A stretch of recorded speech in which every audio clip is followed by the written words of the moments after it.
Teman-teman Story Nema, udah boker. Seperti biasa, buat yang baru gabung di sini, selamat karena kalian hidup. Gimana nih kabar para Balsemers? Semoga aja tetap sehat dan utang-utang lunas ya men. Kali ini Nema mau ngelanjutin drama Jepang yang berjudul Nanba MG5 Part 3. Buat yang belum nonton part sebelumnya, bisa cek linknya di kolom deskripsi ya men, permen. Buat Balsemers yang requestannya belum diturutin, saya sabar ya men, permen. Oke, langsung aja lah ya. Tarik napas dalam-dalam dan bumper dulu.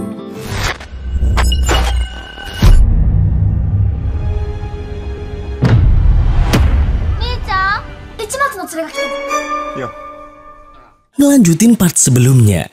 Saat itu, Nanba kedatangan tamu yang ngaku sebagai temannya di SMA Ichimatsu yang ternyata Nanba nggak kenal sama nih cowok men. Cowok itu cerita ke keluarga Nanba kalau semua anak-anak Ichimatsu pada takut sama Nanba. Bahkan ketuanya aja sampai nggak berani keluar. Denger itu, Nanba bukannya seneng, tapi justru malah makin penasaran sama nih orang. Soalnya dia takut kalau identitasnya bakal dibongkar sama nih kampret. Karena emang keluarga ramah ya kan, mereka akhirnya makan malam bareng tuh. Nah, begitu kelar dan cowok ini mau pulang, si abang kampret langsung nanyain, sopo jeneng mule? Dan dia bernama Kazuiza Jinai. Wow. Kalian masih inget kan kalau nama penguasa SMA Ichimatsu saat ini adalah Jinai? Bahkan si abang kampret ini tahu kalau Jinai adalah penguasa SMA Ichimatsu saat ini. Di sisi lain, Nanba yang masih penasaran sama Jinai nanya maksud dia datang ke rumah. Dan jawabannya,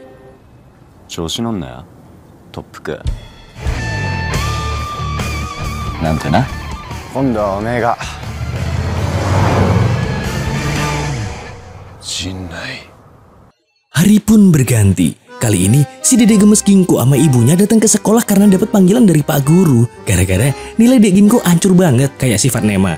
Bahkan ujian matematikanya gak diisi sama sekali sama Dek Ginko. Alhasil Pak Wali kelasnya marah banget dong. Lah kok si emak nyentrik malah santuy dan bilang kalau dia nggak bisa memaksakan keinginan anaknya buat belajar kalau emang nggak ada kemauan. Dan sebagai Queen of Yankee, emaknya pun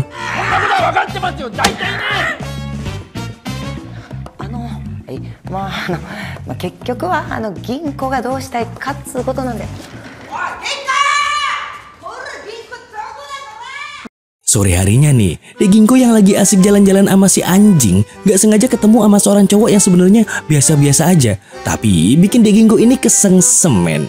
Sampai kemudian, karena grogi kali ya, si cowok kalem itu langsung ngacir gitu aja tanpa ngambil bukunya yang telah berada di antara mulut si anjing. Di tempat lain, Nanba lagi ngobrol serius nih sama Godai. Dia ngorek informasi soal Jinai ke Godai. Dan inilah informasi terkait Sambo. Alah, Jinai.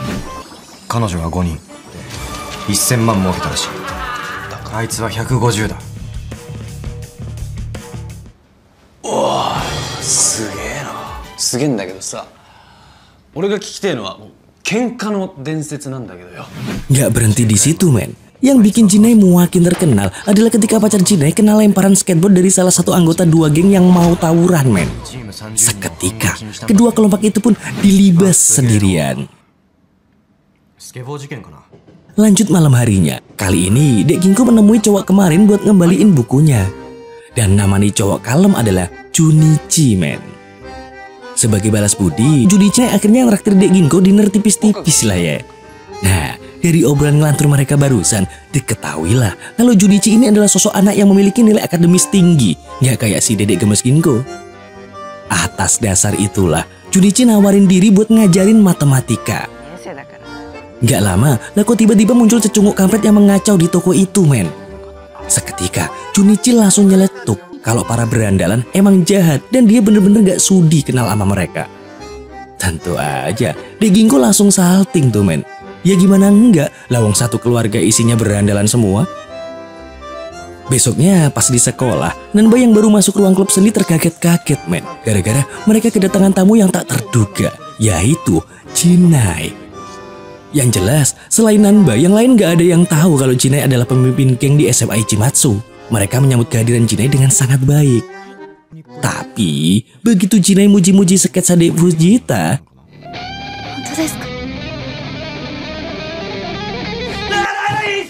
pada akhirnya Jinai ngasih Nanba waktu sampai luka di kepalanya benar-benar sembuh biar bisa berduel dengan adil. Dan kalau sampai Nanba nolak duel itu, Jinai ngancem bakal ngebongkar identitas Nanba ke Dek Fujita, men. Cepu. Waktu pun bergulir. Nanba, Takeshi, sama Ginko lagi ngerancanain sesuatu soal hadiah Natal minggu depan. Pas lagi ruwet-ruwetnya, lah kok Ginko mendadak buru-buru cabut, men. Ya jelas aja, duo abang kamret langsung curiga dong sama dedek gemes satu-satunya. Sampai akhirnya, Dek Ginko lah kok pulang malam, men. Tentu aja, seisi rumah langsung masang pose serius tuh. Bahkan si emak barbar sampai marah-marah ke Ginko karena mengira anak gadisnya itu udah ngelakuin hal yang enak-enak. Ngerasa suasana udah mulai panas, Ginko akhirnya ngaku kalau dia habis kerja kelompok sama temennya. Setelah terjadi perdebatan yang sangat menghabiskan balsem, Nanba sama ayahnya cukup ngedukung sih soal kegiatan belajar Dek Ginko. Tapi begitu mereka curiga kalau temen Ginko ini Caidin, mereka pun memaksa Ginko ngajak tuh cowok ke rumah. Kalau Ginko nggak mau, dia nggak boleh lagi belajar sama tuh kampret. Tentu aja, Ginko terpaksa setuju, men. Tapi dia ngajuin sebuah syarat ke keluarganya. Dan syarat itu adalah rahasia. Singkat cerita, malam Natal pun tiba. Nanba yang saat itu habis beli hadiah buat orang tuanya tiba-tiba disamperin Jinai. Terus diajak ke suatu tempat. Dan mau nggak mau, Nanba terpaksa ikut tuh.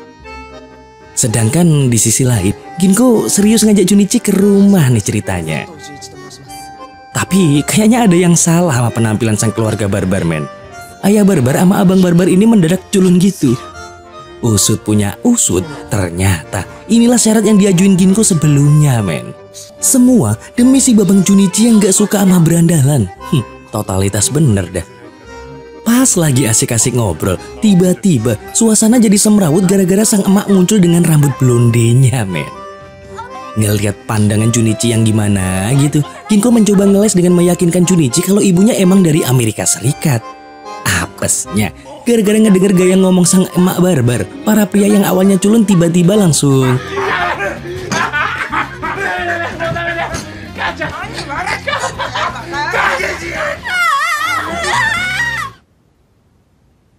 Papa, Mama, 僕、大学すごく楽しいんだ。Gak disangka, men. Ternyata Junichi sebenarnya udah tahu semua soal keluarga Ginko yang barbar dari teman-temannya.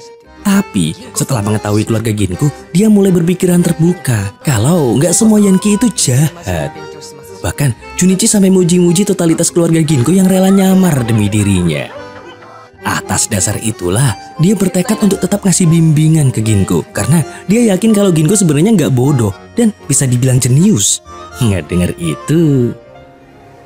Nato-chan, Ginko ni benkyou oshite kureru no wa onegai.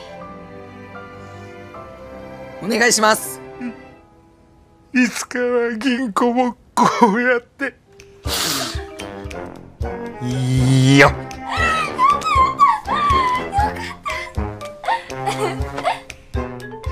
Di sisi lain, Nanba lagi tegang dan gak bisa ikut kumpul keluarga karena dia sekarang lagi sama Jinai, men. Saat itu, Jinai gak henti-hentinya ngajak Nanba duel, tapi dicuekin sama Nanba. Soalnya, Nanba gak nafsu buat kedebukan. Sampai pada akhirnya, si Jinai ini ngerusak hadiah yang udah dibeli Nanba. Seketika, jiwa barbarnya pun membara, men. Tapi sebelum pertarungan dimulai, Jinai malah ngedongeng kalau dia sebenarnya gak ada urusan sama Nanba. Dia pengennya duel sama abang Nanba alias si Takeshi. Jadi tujuan dia cuma pengen bikin bonyok Nanba sebagai umpan biar Takeshi turun tangan. Usut punya usut. Semua itu ternyata gara-gara kejadian 1 tahun yang lalu, men. Dimana Takeshi datang ke SMA Ichimatsu sendirian untuk membalaskan dendam teman-temannya. Dengan penuh amarah, Takeshi cukup ngasih 1 kali serangan aja buat numbangin ketua Ichimatsu saat itu. Kejadian itulah yang membuat Jinai ini pengen ngebuktiin diri sama abangnya Nanba. Singkat cerita, pertarungan pun segera dimulai dengan kata-kata Nanba yang penuh percaya diri bisa mengalahkan Jinai dalam waktu 5 menit saja. 5分だ。舐められたもんだな。俺は昔から何でもできた。知らねえ。お前みたいなやつと殴り合うのもいいかもな。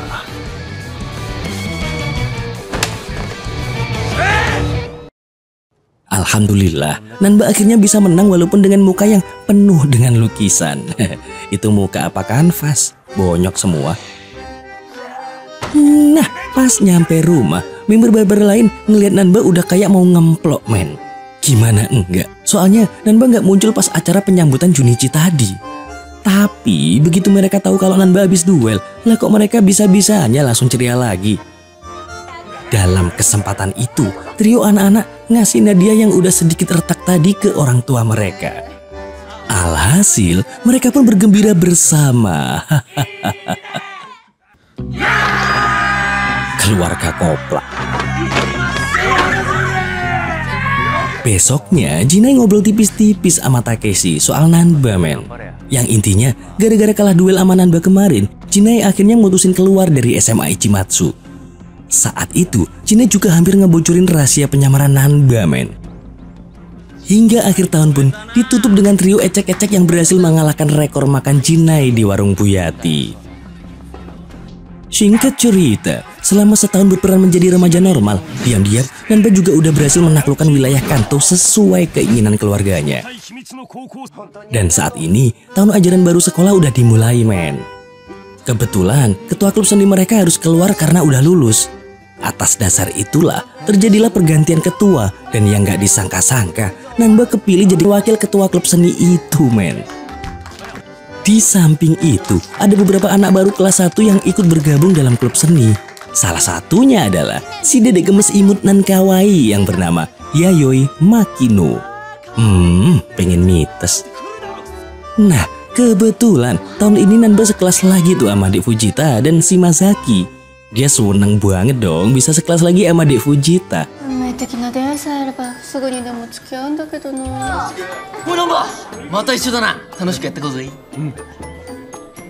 Nah, gara-gara denger ikrar Fujita tadi, Nanba akhirnya curhat tuh sama sohib-sohib pertonjokannya kalau dia takut Dedek Fujitanya ntar diambil orang. Demi naikin motivasi sahabat kampretnya, Godai akhirnya ngasih saran tuh ke Nanba untuk segera menunjukkan perasaannya itu ke Dek Fujita.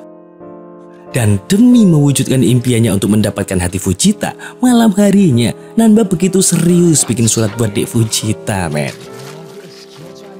Hingga keesokan harinya, Fujita menemukan surat Nanba di dalam lokernya, yang isinya sebuah ungkapan perasaan terpendam dan ajakan ketemuan. Tapi ternyata Nanba nggak nulis namanya di surat itu, men. Dan usut punya usut, Nanba pengen manfaatin momen saat mereka sedang melakukan tugas ngelukis di Yokohama buat nembak Dek Fujita, men. Tapi apesnya, entah karena grogi atau emang bego, Nanba gagal nembak dan malah dibikin ngenes karena dikatain lelet dan gak bisa diandelin sama Dek Fujita. Nah lo, thanksin gak tuh? Gak lama, Dek Fujita yang ngerasa view-nya keganggu sama segerombolan geng cewek Fashion Week yang bernama Makuzu nyamperin buat ngusir mereka nih, men.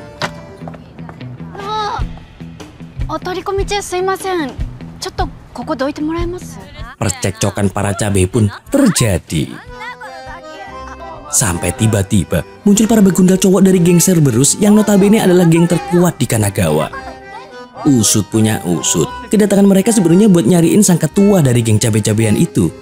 Dan karena anggotanya nggak mau ngasih tahu, hampir aja para begundal itu mau ngebully para dedek gemes, men.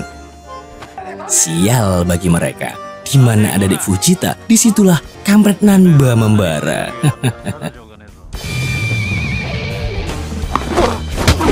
Cukup sekali kepret, masalah pun kelar. Lucunya nih, men, karena saking kerennya si kampret Nanba mode Tokofuku, Dek Fujita tiba-tiba tertegun, terpesona sama kegagahan Nanba.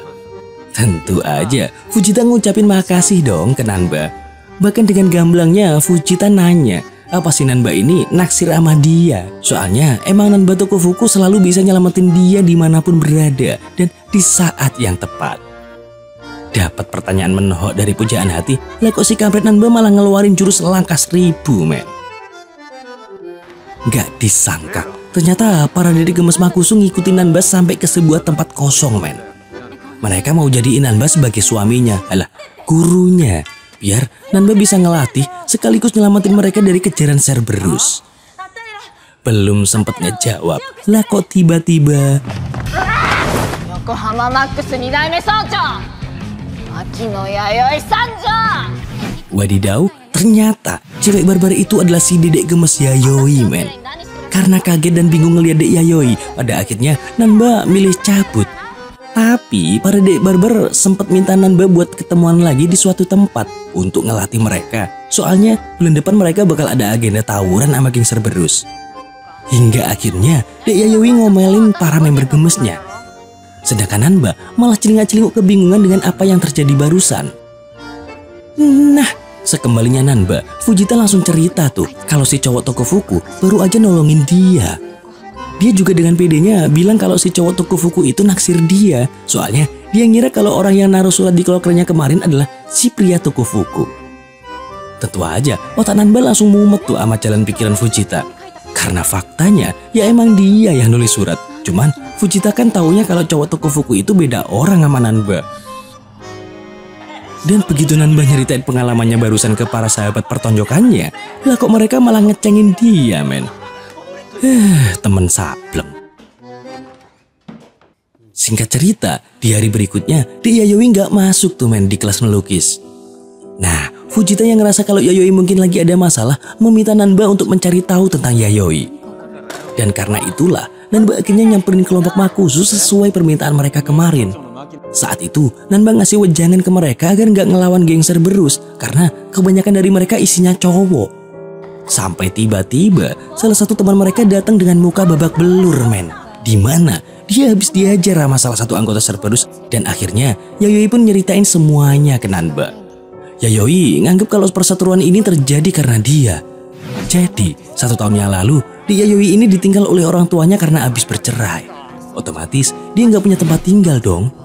Nah, di saat itulah Yayoi ketemu Mari, yaitu ketua Makusu generasi pertama. Dari situlah Yayoi mulai bergabung dengan Makusu.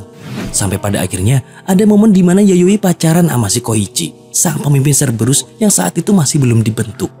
Alasannya sih karena Yayoi sangat kagum sama kekuatan Koichi yang keren abis. Tapi gara-gara sifat temperamentalnya yang parah, Yayoi akhirnya mutusin dia, men. Dan atas dasar itulah Koichi nggak terima, terus ngelampiasin kekesalannya itu ke semua senior Makusu. Gak cuman itu, men. Koichi juga membentuk kelompok Cerberus di mana para anggotanya ini ingin bergabung cuman karena kagum sama kekuatan Koichi yang seperti dewa. Bahkan Koichi saat itu dapat julukan King. Dan dalam sebulan ke depan, Koichi bakal balik ke kota. Oleh karena itu, anggota Makusu mau perang sama Cerberus demi melindungi Dede Imut Yayoi, men. Singkat cerita lagi, pas lagi dinner bareng di rumah, Nanba dicengin tuh sama keluarganya. Soalnya, akhir-akhir ini Nanba sering banget pergi ke Yokohama.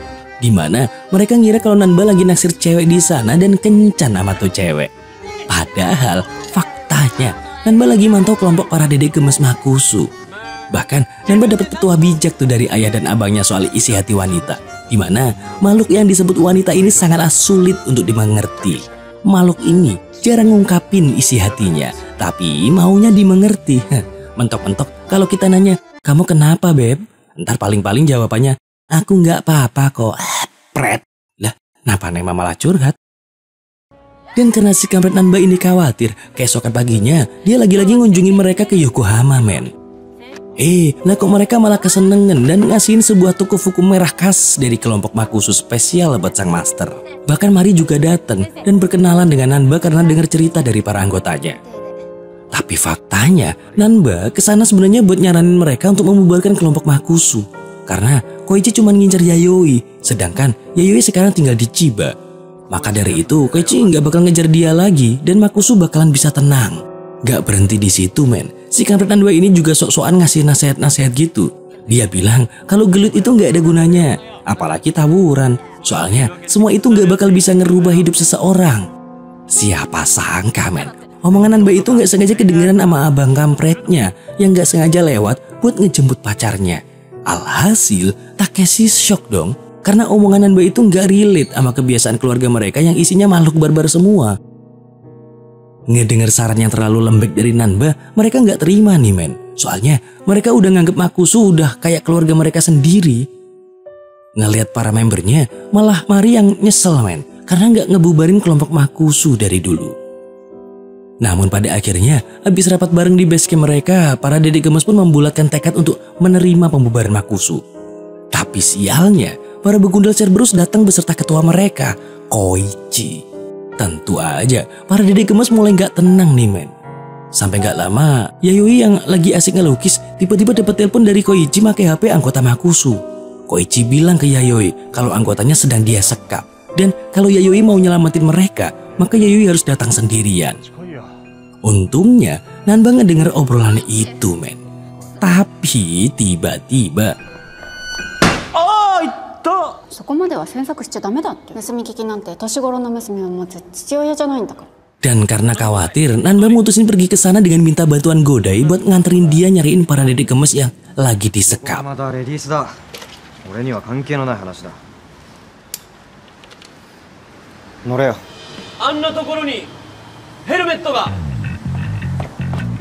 Singkat cerita, Dek Yayoi udah nyampe di markas sendirian dan langsung mencoba untuk menyelamatkan teman-temannya. Tapi sayangnya, tiba-tiba Koichi datang dan langsung cekcok sama Yayoi. Bahkan si kampret Koichi ini juga mulai nyiksa Dek Yayoi men.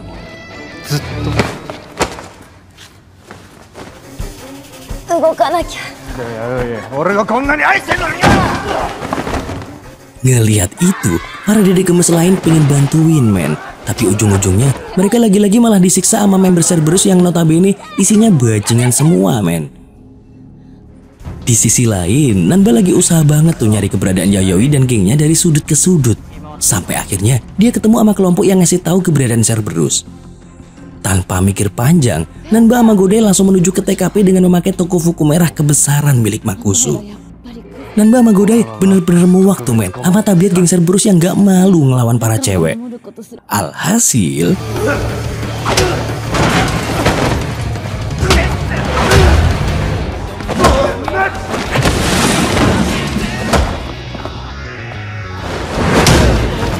Habis ngebantai geng Cerberus sampai ke akar-akarnya, para dedek gemes Makusu akhirnya resmi ngebubarin geng dan mutusin buat ngelanjutin hidup masing-masing. Walau begitu, mereka tetap solid dengan berikrar bahwa Nema selalu di hati. Alah, Makusu selalu di hati. Tapi gak lama setelah itu, Nanba dapat masalah pelik, men. Dimana si abang kampret malah curiga sama dia. Apalagi ditambah sama statement Nanba saat ngasih ceramah ke para dedek gemes kapan hari di Yokohama. Takeshi nanggep kalau tatapan kejam Nanba saat ini beda banget sama Nanba saat SMP dulu. Ngedenger itu, Nanba mulai ngeyakinin abangnya men. Dan terjadilah obrolan dramatis di antara mereka.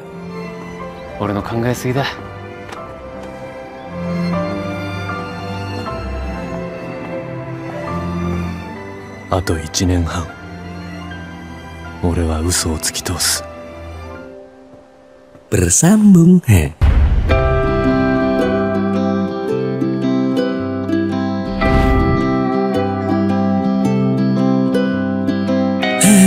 Bener kata pepatah. Harta yang paling berharga adalah keluarga. Sahabat yang paling bermakna ya balsemers. Ya udahlah ya, tungguin part selanjutnya ya men, permen. Oke, seperti biasa buat para jomblo, segera temukan jodohmu karena daging yang terbelah rasanya lebih nikmat daripada telapak tanganmu. Dan kalau ada yang request film untuk diulas, bisa kalian tulis di komentar ya. Bye.